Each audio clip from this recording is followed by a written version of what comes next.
Carlos, pumunta yung asawa mo sa Apex para makapagkita kay Robert. Napag-usapan na mag-asawa yan. At pinagtalunan namin yun. Kaya hindi totoo sinasabi mo. Hindi ako nag-iimbento. Look, kung ayaw mo maniwala sa akin, that's your call. Pero baka isang araw, magising ka na lang at inagaw na yung asawa mo. Anong gusto mong gawin ko? Pawayan ko si Lynette dahil nagpunta siya ng Apex? Eh, asawa ka naman niya di ba? You have every right para magalit. No, Moira.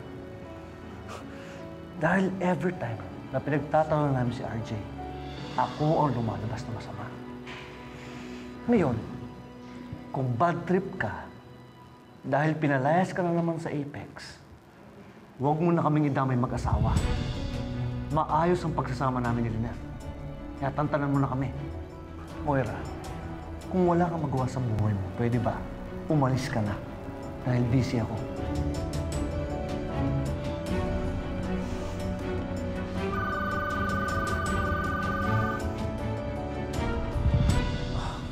Lynette.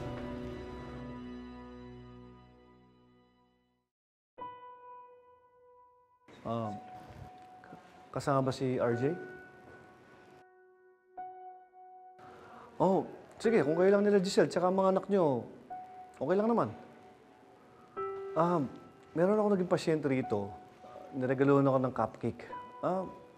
Okay siya, masarap. Gusto mo, ako lang o-order tapos ipapadala ko lang sa'yo. Saan ba yung, restaurant na kakainan nyo? Purple Melon. Oh, malapit lang sa Apex yun, O sige, doon ko lang ipapadala, ha?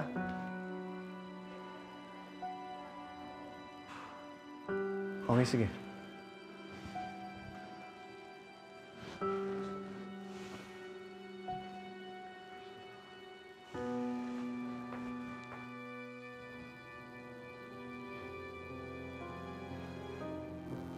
So may plano pala itong dalawang bruha na isama ang kanilang impactitang daughters for lunch.